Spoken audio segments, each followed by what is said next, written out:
فرماتا ہے کہ انا انزلناہ فی لیلۃ القدر، بے شک ہم نے اس قرآن کو شب قدر میں نازل کیا۔ وما ادراک ما لیلۃ القدر، اور آپ کو کیا معلوم کہ شب قدر کیا ہے؟ لیلۃ القدر خیر من الف شہر، شب قدر 1000 مہینوں سے بہتر ہے۔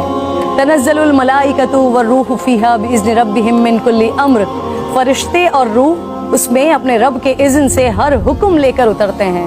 سلام ہی حتی مطلع الفجر، وہ صبح روشن ہونے تک سلامتی کی رات۔ حضور نبی کریم صلی اللہ علیہ وآلہ وسلم نے ارشاد فرمایا، شب قدر کو جبرائیل امین فرشتوں کے جھرمٹ میں زمین پر اتر آتے ہیں۔ وہ ہر اس شخص کے لیے دعائیں مغفرت کرتے ہیں جو کھڑے بیٹھے کسی بھی حال میں اللہ رب ذوالجلال کو یاد کر رہا ہو۔ ہزاروں مہینوں سے افضل اس رات کے عطا کرنے کے پیچھے بھی ایک راز ہے۔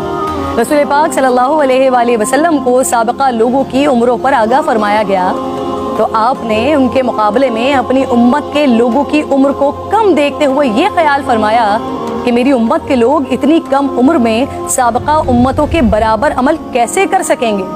بس آپ صلی اللہ علیہ وآلہ وسلم کو لیلۃ القدر عطا فرما دی، جو 1000 مہینوں سے افضل رات ہے۔ لیکن وہ رات کون سی ہے؟ اس عظیم رات کو کہاں تلاش کیا جائے؟ اس پر رسالت مآب صلی اللہ علیہ وآلہ وسلم نے فرمایا، لیلۃ القدر کو رمضان کے آخری عشرے کی طاق راتوں میں تلاش کرو۔ اس رات کے مخفی رکھنے میں بھی حکمتیں ہیں ناظرین۔ اگر لیلۃ القدر کو مخفی نہ رکھا جاتا تو لوگ بس اسی رات کی عبادت پر اکتفا کر لیتے، اور اگر کسی انسان کی وہ رات عبادت سے رہ جاتی تو شاید اس صدمے کا ازالہ ممکن نہ ہوتا۔ ایک وجہ یہ بھی بتائی جاتی ہے کہ اللہ تعالیٰ کو بندوں کا رات کے اوقات میں جاگنا بے حد محبوب ہے، اس طرح بندے 5 طاق راتوں میں جاگ کر اپنے رب کو منا سکیں۔ اور ایک وجہ گناہگاروں پر شفقت بھی ہو سکتی ہے، کیونکہ اگر علم کے باوجود اس رات میں گناہ سرزد ہوتا تو اس سے لیلۃ القدر کی عظمت مجروح کرنے کا جرم بھی لازم آتا۔ آپ صلی اللہ علیہ وآلہ وسلم نے فرمایا، جس شخص نے شب قدر میں اجر و ثواب کی امید سے عبادت کی، اس کے سابقہ گناہ معاف کر دیا جاتا ہے۔ میری بات ناظرین بہت طویل ہو رہی ہے، میں بس آخر میں آج کی رات تمام مسلمانوں کو حضرت بہلول دانا کا ایک واقعہ سنانا چاہتی ہوں، جس کے بعد شاید کہنے کو پھر کچھ نہیں رہ جاتا۔ ایک دن بہلول بازار میں بیٹھے تھے، کسی شخص نے پوچھا کیا کر رہے ہیں؟ آپ نے فرمایا اللہ رب ذوالجلال اور بندوں کی صلح کروا رہا ہوں۔ اس شخص نے پوچھا پھر کیا بنا؟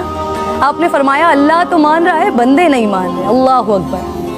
پھر کچھ عرصے بعد اسی شخص نے حضرت بہلول دانا کو قبرستان میں دیکھا تو پوچھا کیا کر رہے ہیں؟ بہلول نے فرمایا اللہ اور بندوں کی صلح کروا رہا ہوں۔ اس شخص نے پوچھا پھر کیا بنا؟ آپ نے فرمایا کہ بندے تو مان رہے ہیں لیکن آج اللہ نہیں مان رہا۔ آنکھ بند ہونے سے پہلے منا لیں اس رب کو۔ میری التجا ہے، میرے حق میں بھی دعا کی۔